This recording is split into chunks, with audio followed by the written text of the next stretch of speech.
Assalamualaikum warahmatullahi wabarakatuh. Pada kesempatan kali ini saya ingin menjelaskan terkait metode kontrasepsi. Jenis-jenis kontrasepsi yang pertama yaitu secara modern, kemudian ada secara tradisional. Secara modern itu terbagi lagi menjadi tiga, yang itu pertama non hormonal, kemudian hormonal, dan sterilisasi. Yang pertama kita bahas yaitu secara tradisional. Yang pertama yaitu senggama terputus, kemudian ada pantang berkala atau sistem kalender, kemudian ada metode ovulasi billing, dan yang keempat yaitu metode suhu basal. Untuk senggama terputus yaitu mengeluarkan penis sebelum ejakulasi. Diharapkan agar sperma tidak masuk ke dalam vagina saat berhubungan intim, dan sperma dan ovum tidak melakukan pertemuan sehingga kehamilan pun dapat dicegah. Kemudian pantang berkala atau sistem kalender, yaitu menghitung masa subur atau ovulasi. Yang ketiga itu metode ovulasi billing, ini memeriksa lendir dari vagina yang keluar apakah kering ataukah basah. Kemudian ada metode suhu basal, ini metode yang mengandalkan suhu basal tubuh dalam mengenali siklus ovulasi wanita. Metode tradisional ini sebaiknya ditinggalkan karena sangat berisiko untuk terjadi kehamilan karena efektivitasnya sangat rendah, sehingga kita sebaiknya menggunakan metode yang modern saja. Metode yang modern ini terbagi menjadi tiga seperti yang dijelaskan tadi.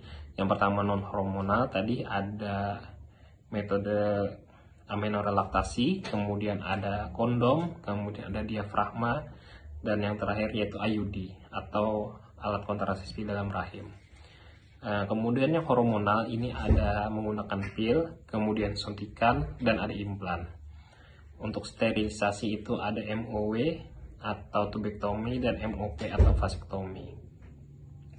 Kita akan bahas yang pertama kontrasepsi non hormonal.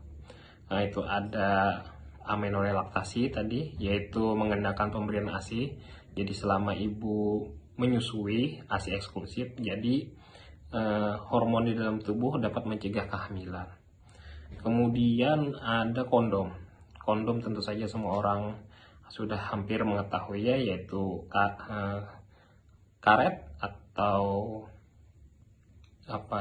selubung yang dipasang di penis saat berhubungan intim sehingga sperma tidak keluar dan masuk ke dalam vagina. Kemudian yaitu ada diafragma. Diafragma konsepnya sama seperti kondom, namun yang menggunakannya adalah wanita.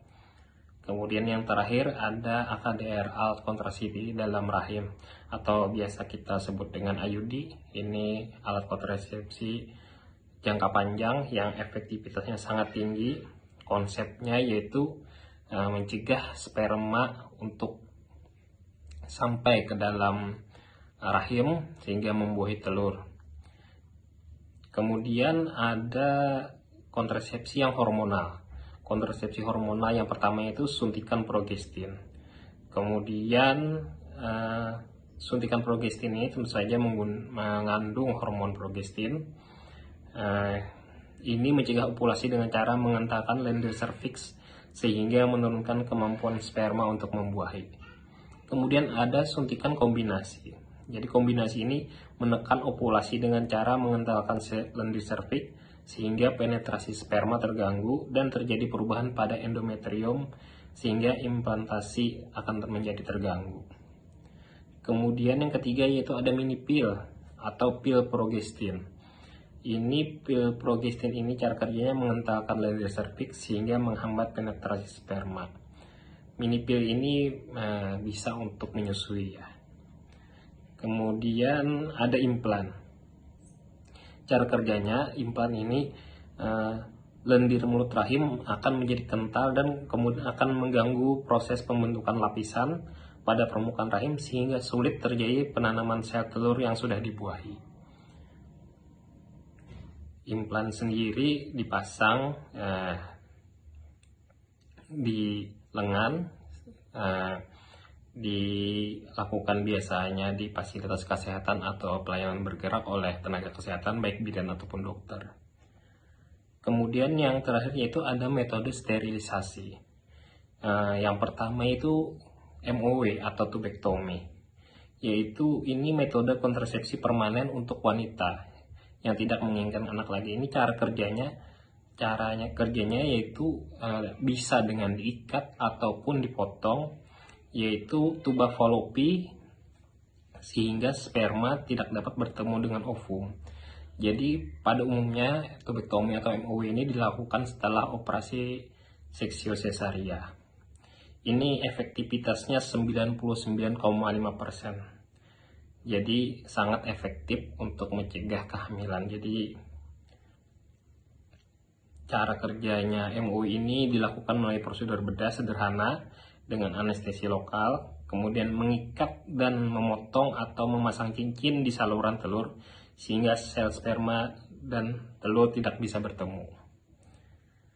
Kemudian yang terakhir yaitu adalah vasektomi atau MOP. Ini salah satu metode kontrasepsi pada pria. Ini cara kerjanya menghentikan kapasitas reproduksi pria dengan cara melakukan oklusi fasa diferensia sehingga alur transportasi sperma terhambat dan fertilisasi tidak terjadi. Ini tidak ada efek samping jangka pendek maupun jangka panjang. Efektivitas vasektomi itu sendiri 99,9% atau 0,1 kehamilan per 100 perempuan selama tahun pertama penggunaan. Jadi ini dilakukan melalui prosedur bedah sederhana dengan anestesi lokal, kemudian diikat dan dipotong saluran vas deferens sehingga sperma tidak keluar pada saat ejakulasi dan tidak menyebabkan kehamilan. Jadi sperma tetap keluar, air mani tetap keluar namun tidak mengandung sperma yang dapat menyebabkan kehamilan.